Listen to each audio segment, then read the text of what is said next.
The principle in my role as a leader, right from an early stage, was the consultative process that I had adopted. These are two benefits. Firstly, the team felt included as their views and concerns were addressed. See, the first of the things I would tell anybody is that you have to be quite clear about your ethics and values as a leader. There is no one single area I can say is the most valuable. The composite of the curriculum, the interaction with the other high caliber fellow students, as well as the amazing faculty was a very potent combination. Good evening, everyone. Today we have Mr. Arun Balakrishnan on our We Matter Leadership Interview Series. We welcome Arun, and while he needs no introduction, I am obliged to introduce him. He is well known in the area of energy and especially petroleum. He is guiding multiple businesses through board level intervention. He's on the boards of multiple companies. He retired as the chairman and managing director of Hindustan Petroleum Corporation Limited, which is one of the three leading oil companies of the country. And he also was the chairman of Hindustan Petroleum Energy Limited, HMEL, and he continued to be on the board for a very long time because his contribution to the industry and his wisdom is well regarded. He is also an MBA from IIM Bangalore, and he started his career with HPCL and retired from HPCL. So here he is with us to share his knowledge, wisdom, and enlighten us. And I think all of us, including me, will learn a lot from the session about how to transform an organization, how to transform the culture, even with all the restrictions that a PSU or the public sector unit brings with it. Welcome, Arun. Thank you for sparing time and joining us for the call. Thank you, Prashant. Pleasure to chat with you. So, Arun, we know that these IIMs are really the best institutions in this country, and they certainly train us for something really good. How do you think your education at IIM Bangalore or even engineering before that helped you in your journey from management trainee to chairman of Hindustan Petroleum? I am a graduate chemical engineer, and that is one of the reasons I opted for an oil company. I thought that my engineering degree would come very useful. And after my engineering, I joined IIM Bangalore to do my master's in business administration. That was a real interesting 2-year program, and we were from the first batch of IIM Bangalore. So we had a whole lot of young professors, literally freshly minted from US universities. And the student-teacher ratio was almost 1:1. Wow. That was a real transformational journey. I wouldn't call it metamorphosis, just short of metamorphosis, really.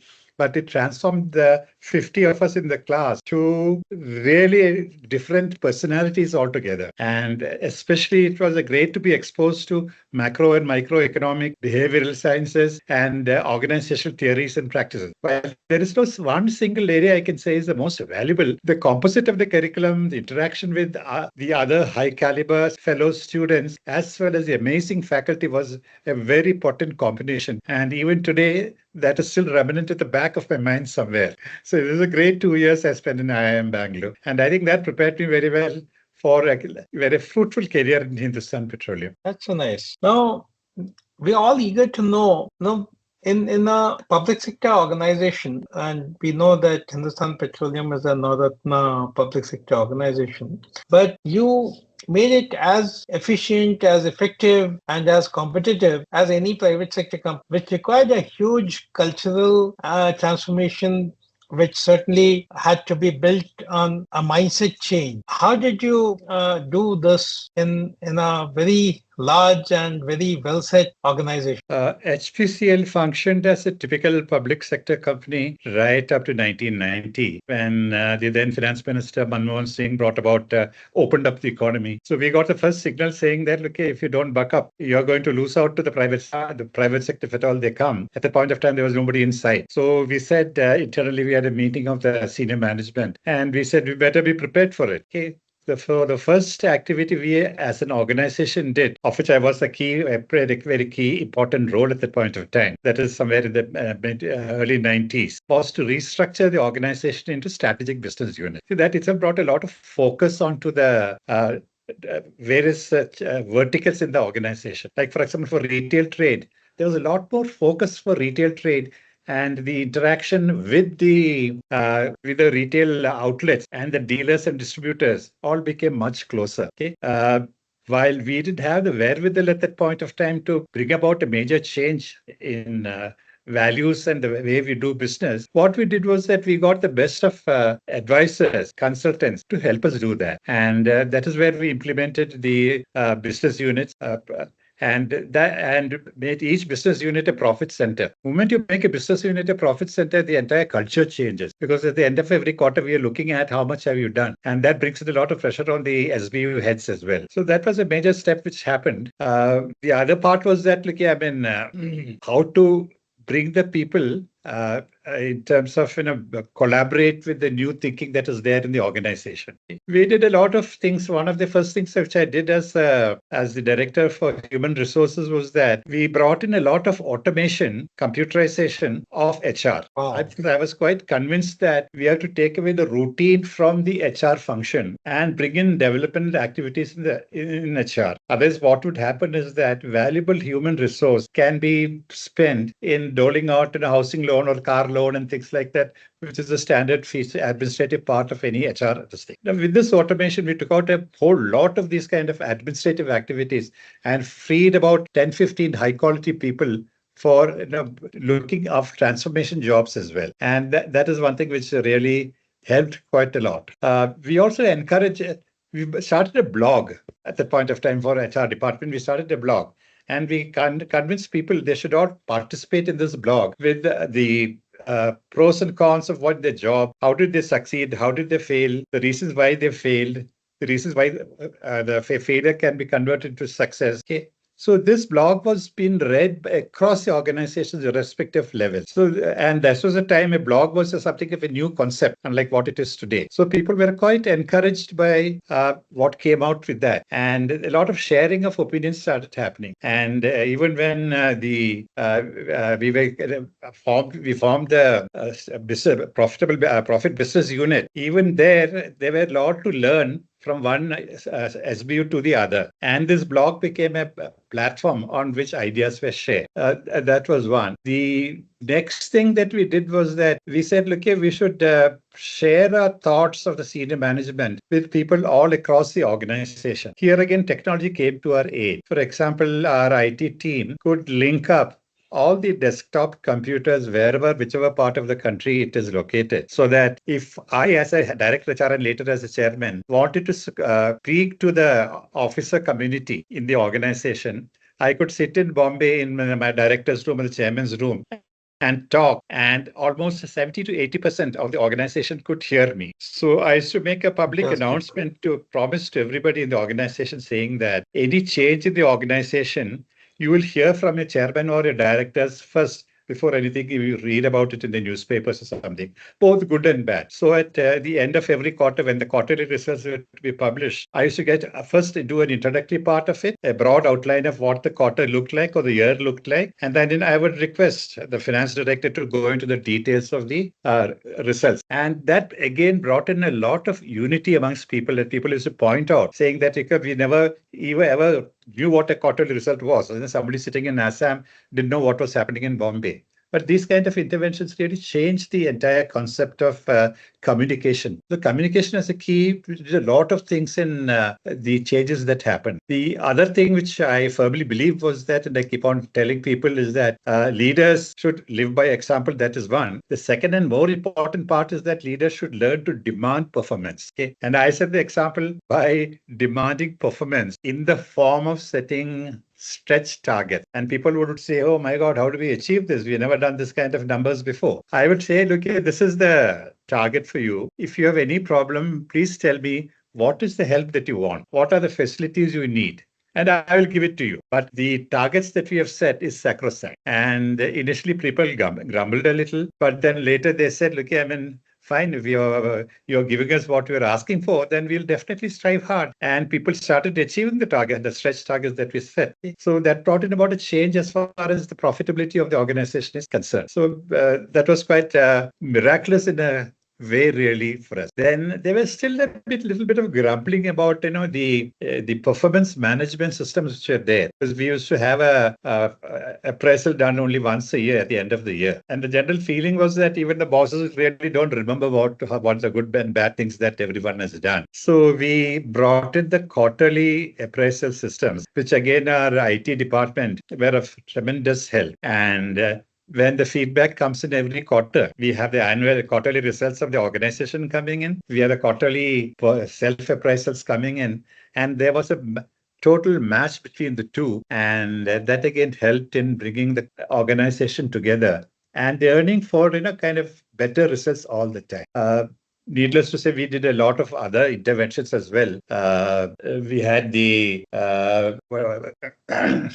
had a Gallup poll to find out, whether people are really equipped and trained to meet the targets that they are set for, whether they have the capabilities of doing it, whether they have the knowledge base and things like that. And all these kind of help. And I still recall having introduced a balanced scorecard. So earlier the performance appraisal was only very unidimensional. It was either the sales or the money, the revenues that came in and the profit thereof. But when we came out with the balanced scorecard, when it was also the responsibility of the department head to take in other facets of performance, that again brought about a whole lot of change amongst people. So these were the few of the things that we did at that point of time. I don't know reel off the whole lot. There were many other areas which we looked into. That's fantastic, wonderful. I think we learned how accountability, leading by example, and some amount of or a lot of focus on performance and use of technology can really help in transformation, along with, of course, constant communication. Now, you also did some wonderful things at the distribution end, which was your largest SBU, the retail distribution. And you aligned the distributors very well with the organization or with Hindustan Petroleum, and that did some wonderful outcomes for the organizations and for the organization and for the distributors. So, would you like to throw some light? How did you reignite passion in the distribution of something which is highly commoditized? There were two types of interventions. One was in the supply chain, at the depots and terminals where we store the fuel, and then the movement to the retail outlets. The first step, earlier the retail at the terminals and depots, the supply points, the distribution one, allocation of the product by trucks was done on a first-come, first-served basis. While it looked very egalitarian at that point of time, we suddenly found out that our large dealers were running out of product, and because of the high demand, and there were trucks waiting at a low demand retail outlet. So that was the first change we brought about. We said, look, the priority should be given to the large selling outlet. The morning when we start setting out the truck, that the petrol and diesel trucks go to those outlets, which are the maximum sales, so that before the retail outlet goes dry, the second lot of trucks are reaching them. And the lower volume retail outlets can wait for a while. They won't run out of the product because the sales is low.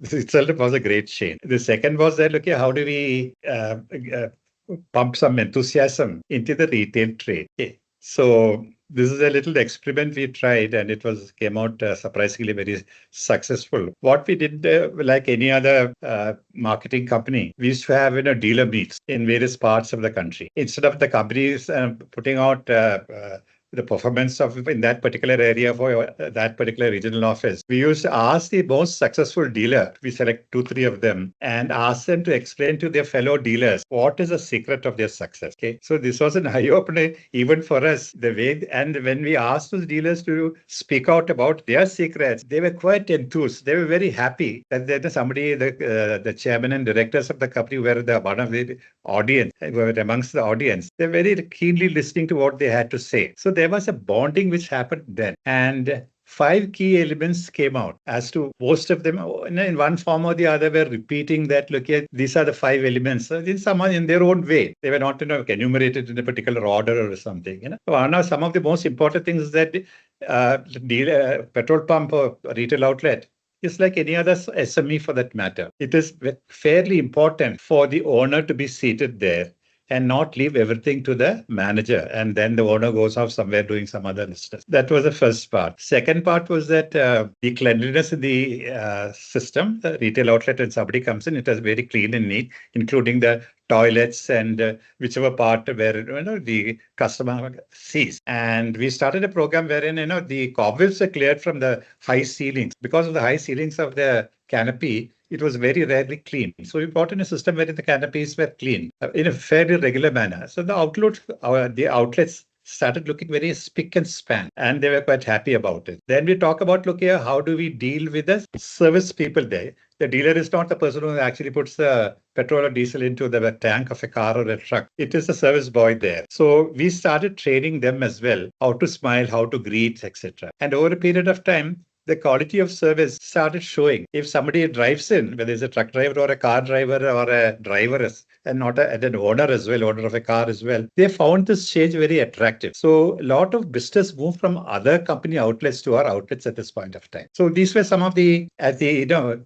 customer end, the changes that we brought about. And finally, the last big thing that we did there was that the design of the retail outlets and the color scheme, we standardized so that any retail outlet of the company in any part of the country look the same. While driving past, they know, look here, this is an HPCL outlet. Otherwise, the color scheme and the way the name of the dealers were displayed and all were completely different in each retail outlet, depending on what the local regional manager did or how powerful the retail outlet owner or the retail outlet dealer felt it was required. So these were the changes that came about, and I think I'm glad to say that our growth rate in the industry became the highest for the next 10 to 15 years, and our market share increased very drastically during that period. And obviously, automatically, the profitability of the company and of the dealers also changed with that. This is really excellent, though very simple, but not so obvious. It is listening, it is understanding, empathizing, and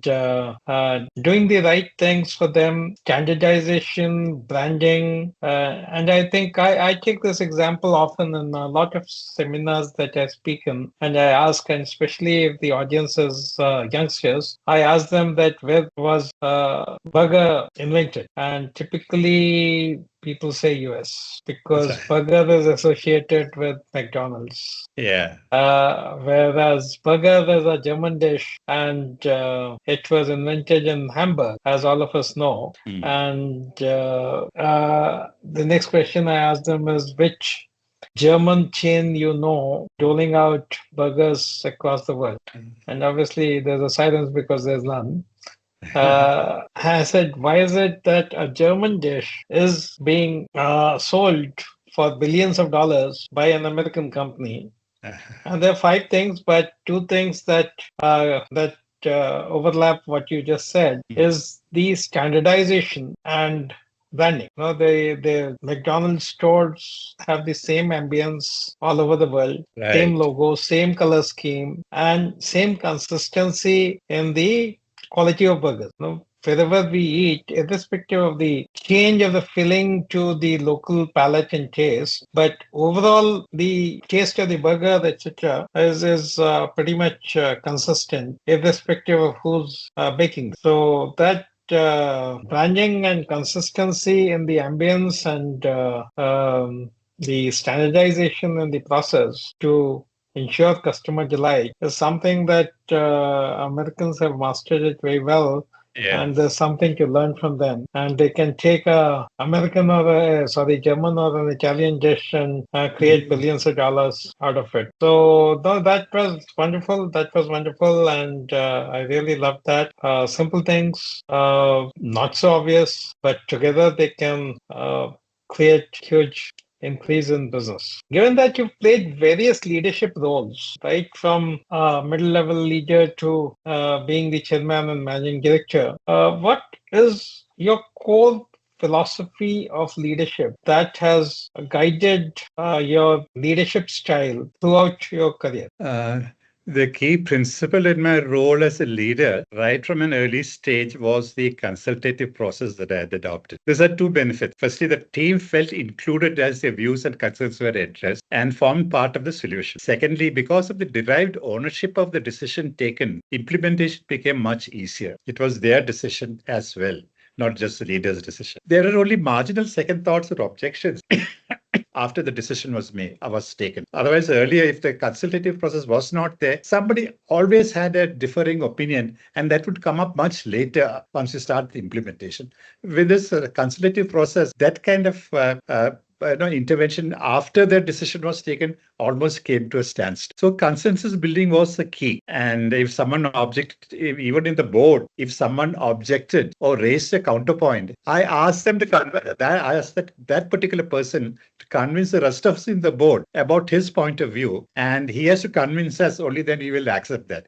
If he succeeded in convincing us, we said we will adopt whatever you say. If you cannot convince us, then please go by the majority decision that we have taken so far. Two results for that because of this. One, people thought through before they objected to anything, but they know that they will be trapped into kind of convincing the rest of the board or the rest of the whatever team that were taking the decision about why they are objecting to, or why they have a different point of view. And I made it a point to actually accept some very good suggestions which came in, which were not in line with the public and the general thinking of the team or even of the board for that matter. So that gave a lot of courage for everyone to really think through the issues and come out and openly speak out. They know if their suggestion is valuable, they knew that it would be accepted and implemented. And I think that made a lot of difference. This is fantastic learning again on how to make collaborative decision making, which is not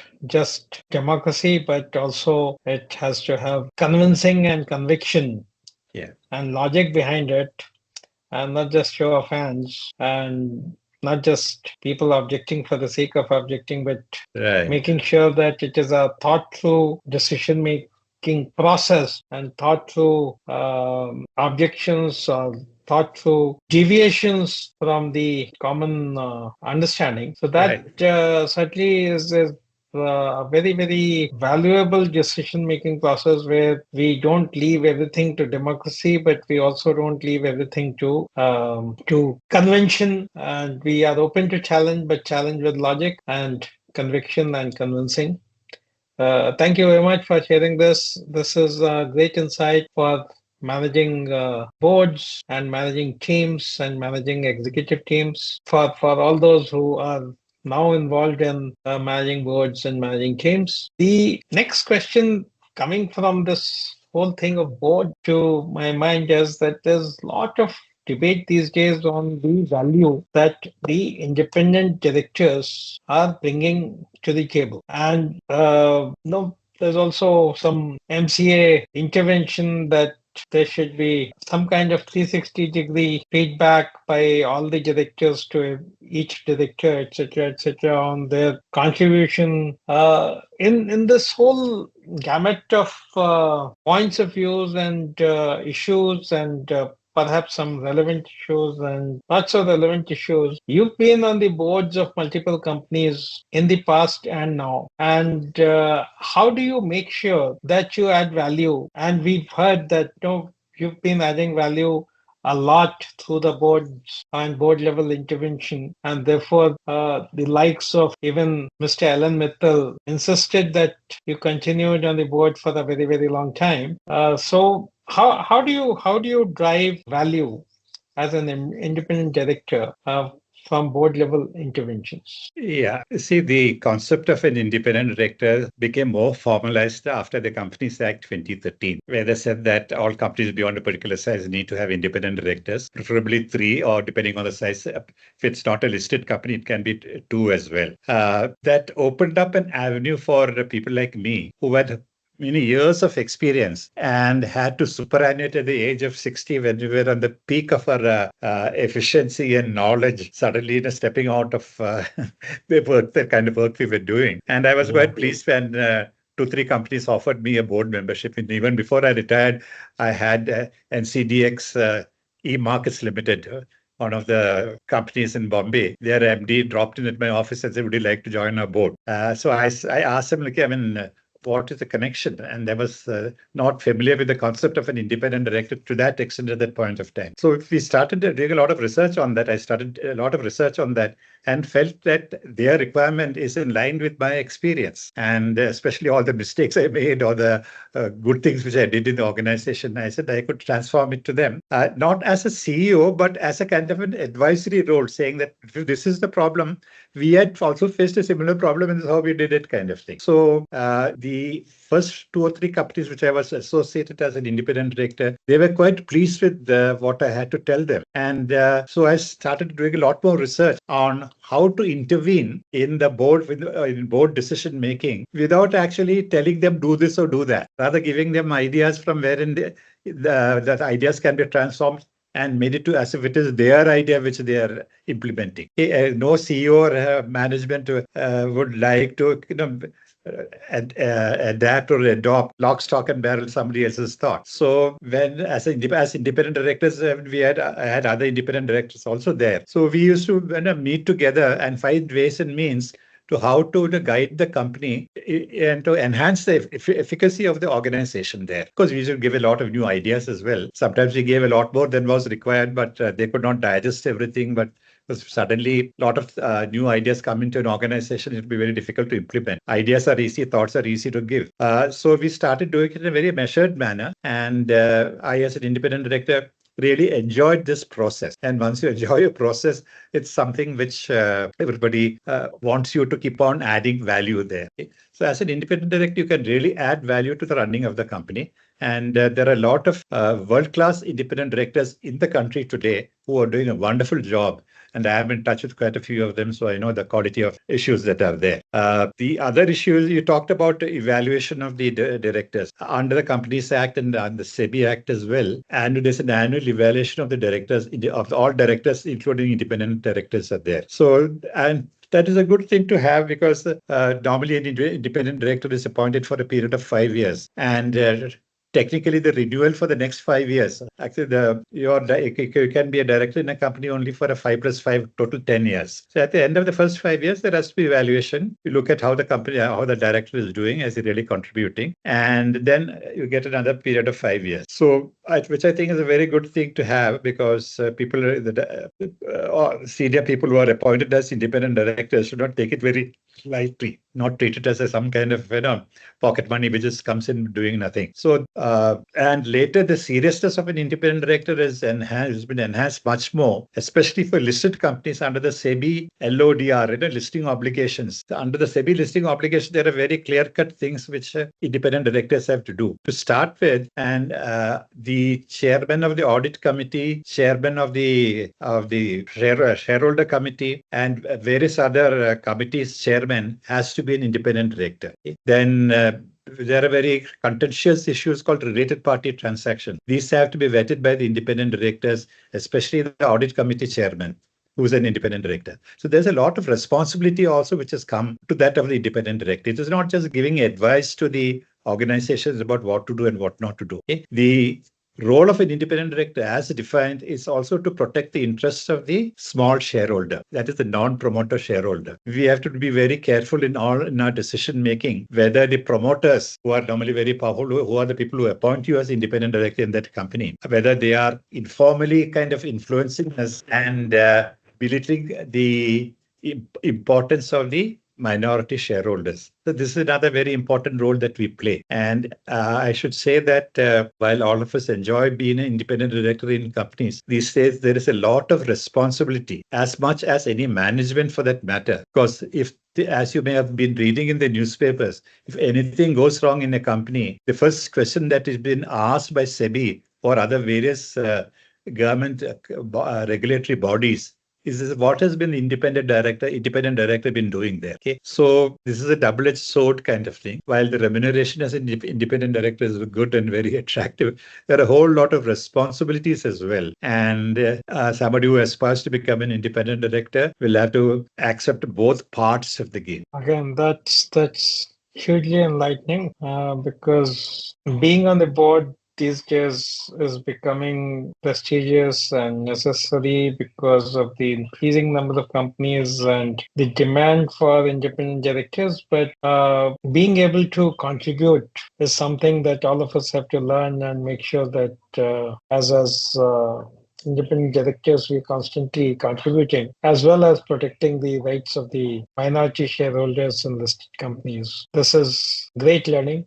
Thank you very much. And what would you advise young leaders to do or not to do?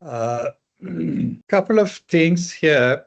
See, the first of the things I would tell anybody is that you have to be quite clear about your ethics and values as a leader. Moment people suspect that there is a shortcoming in that area, then you won't be respected. I mean, it's a fact of life. Nobody likes to respect a thief for that matter, whatever form the thief is for that. So you have to be very clear about it. Like if you want to rise up in the company and become the CEO of the company or the chairman of the company, you got to get your ethics and value system absolutely right. No compromise on that. Okay. The second I would say is that, which I keep on telling publicly to everybody, is that, okay, I mean, you have to learn to respect people. Whatever position you may be, whatever position the other person is, you should respect every person as a human being. That is a value you have to inculcate. Actually, our Indian value system is that we respect our elders, irrespective of whether they are billionaires or ordinary people or even a beggar for that matter. Okay, of course, those kind of values are changing a bit here and there, but it is basically inculcated in our system as we grow up. And if you keep that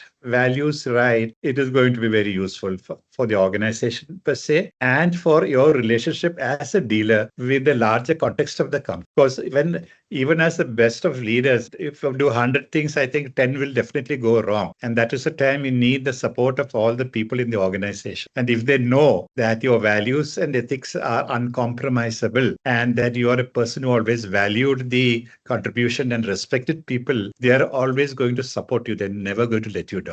And I've had personal experience of that count. So that these are two great things which I would say that is very, very important for every individual. This is truly great advice. Truly great advice, because the authenticity of leaders is paramount. If they're not authentic leaders, they won't be able to sustain, and the business will not be able to sustain. Yeah. And that's where some of the businesses in India have sustained for 100 years or more, while the others could not sustain. The vagaries of the weather went down. So being an authentic leader, creating an authentic business is extremely important and good learning for all of us. Now, one last question that from your experience, and you've been a pioneer in promoting employee engagement, and that we matter is in employee engagement and well-being. What do you think we're doing good, and what will be your advice to us going forward? Though we didn't have much field experience together in implementation, your model of engagement, I've heard a lot about what you people do, and I'm quite impressed with what you do. I have had some experience with Gallups at point of time, and you had yourself worked in Gallups in the early part of your career. Basically, in engagement, what one does is that you put in place enablers for the organization to, for the people in the organization to work and succeed in what they do.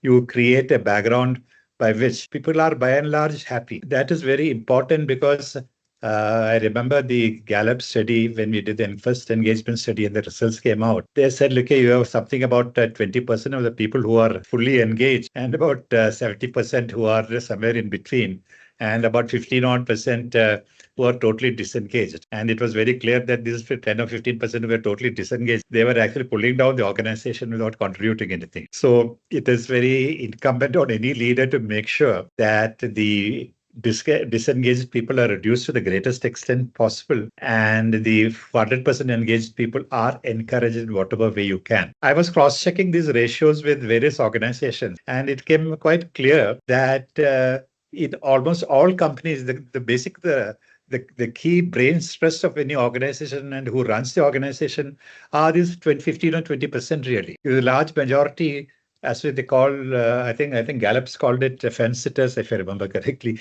where actually the people who if going is good, they were with the company. And moment things went not so good, they either left the company or didn't do much. So it is the duty of the management and people like you, we matter, to convert this 50%, at least a good part of this 50% fencitors to achievers, to create that achievement motivation in people by ensuring that all the enabling requisites are there. And what I heard about the kind of work that you have been doing, I think you are already you are doing a very good job as far as that is concerned. And I always, since I've known you for some time now, I always look forward to hearing from the kind of work that you people do in organization. And this is the key really for success of any organization, to make as many people productive as possible. And that I think I can sum up by saying, look, making people productive and happy in where they are is the most important thing. Because when an employee goes home at the end of the day, he should leave the office with a smile. And that can only happen if the engagement is right. Thank you very much. Thank you very much. These are great guiding principles for us to progress from where we are and to get to the next level of engagement and productivity enablers. And we can only enable the organizations. Finally, the executive management has to drive the engagement and productivity. But yeah, we will strive harder to better ourselves, taking your advice and implementing it in a delivery model. Thanks again. In conclusion, Prashant, I would like to just state one incident which happened in the organization, which would reflect really the positive engagement we have had thanks to various organizations, consultants which helped us. It was then when the entire oil industry was going on strike somewhere in 2007. As the chairman of the company, along with my fellow directors, we called all these people, my senior colleagues, and addressed almost the 70% of the organization through our internal communication system. We told them it is not your role to go and influence the government for whatever extra payment that you want, whatever you want to do. Leave that to the chairman. Okay, you to get what is actually required for you. And we were when the company strike started, we were the only ones who were there, who actually worked, and all the rest had gone on strike. And that was a kind of what should I say? The government was fully impressed by us, by Hindustan Petroleum at that point of time, saying, look, you are the saviors of the country, really. Because for 3 to 4 days, only HPCL supplied fuel to the nation. And the petroleum minister's comments at that point of time is still always rings in my ear because of that. Thank you. This is wonderful example of true employee engagement, creating true commitment and rising to occasion at an appropriate time of when the country needs the organization and the people. Thank you very much for sharing this. This was a really great example, and this was a very great session. I learned a lot from this session, and I'm sure that all of you will also learn a lot from this session. With this, let me thank Mr. Arun Balakrishnan once again for sparing his time and sharing his wisdom. Thank you, Arun. Thanks a lot. Thank you very much. Thank you, Prashant. Bye. Bye.